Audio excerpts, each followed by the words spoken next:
Millionaire gets home early. It sounds simple, even ordinary. But sometimes the smallest change in routine opens the door to truths we were never meant to ignore. Richard Halden, a self-made businessman, rarely left the city before evening. His life was built on tight schedules, endless meetings, and late dinners that kept him away until nightfall. But on this day, a meeting ended ahead of time, leaving him free. He decided to surprise his wife, Eleanor, at their hilltop estate. He expected a quiet afternoon, maybe a shared drink on the terrace. Instead, he walked into a scene that would shatter his marriage and expose a cruelty he could never forgive.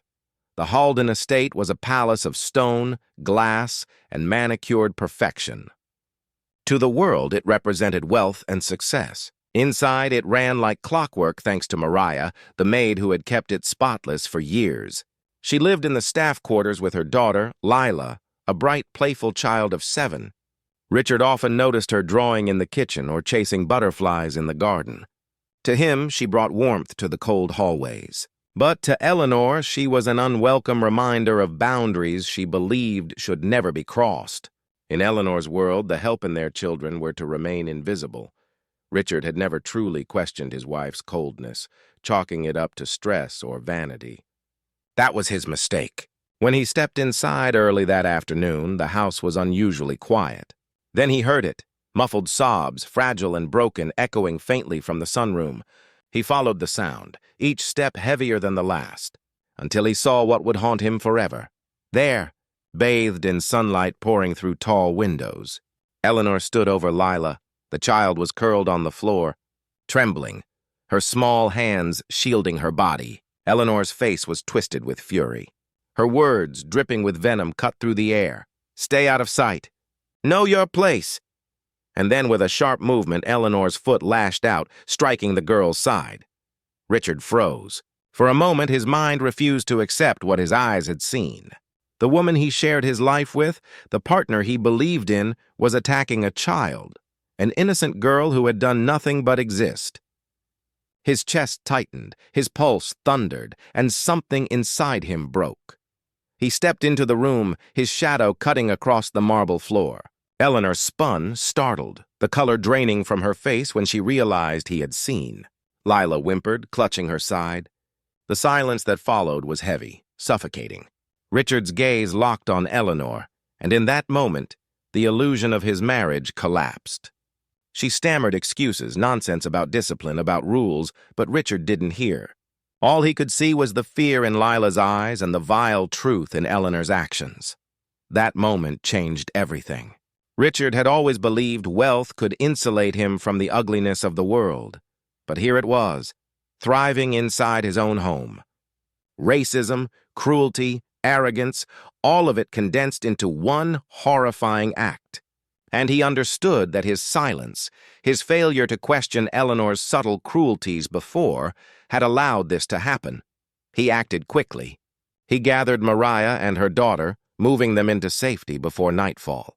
He called lawyers, pressed charges, and ensured Eleanor would face the consequences of her violence. The woman once celebrated at galas and luncheons was stripped of her reputation almost overnight. Whispers of admiration turned into gasps of disgust.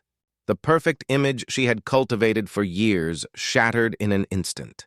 Richard filed for divorce, making it clear to all that he would not stand by a partner who treated human dignity as disposable. He used his fortune to shield Mariah and Lila, covering medical care, education, and securing a future Eleanor would have denied them.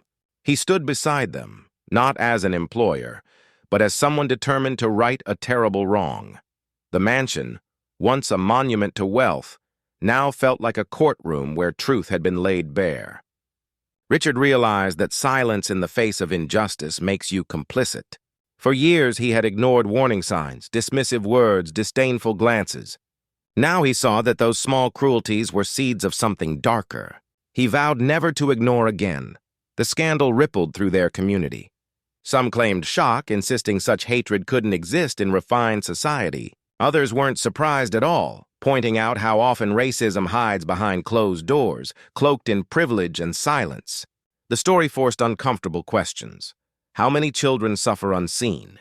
How often do those with power look away until it's too late? For Richard, the questions were personal. He had been given the chance to act, and he did. He couldn't undo what he saw, but he could choose a different path. He poured resources into protecting domestic workers, supporting causes that gave voice to those too often ignored. It didn't erase the past, but it transformed his wealth into something meaningful. And Lila? Slowly she began to heal. The bruises faded, and with Mariah's love and Richard's support, her laughter returned in fragments. Each giggle, each smile was proof that cruelty hadn't won. She carried scars, but she also carried resilience, the kind of resilience that can inspire change in anyone willing to pay attention. This story isn't just about a broken marriage or a scandal in high society. It's about courage in the face of injustice. It's about refusing to stay silent when cruelty is exposed. And it's about recognizing that racism doesn't just live in headlines or history books. It hides in living rooms, kitchens, and sometimes in the very people we think we know best. So the question is this: if you walked in on cruelty today, would you have the courage to stop it? Or would you turn away pretending you never saw?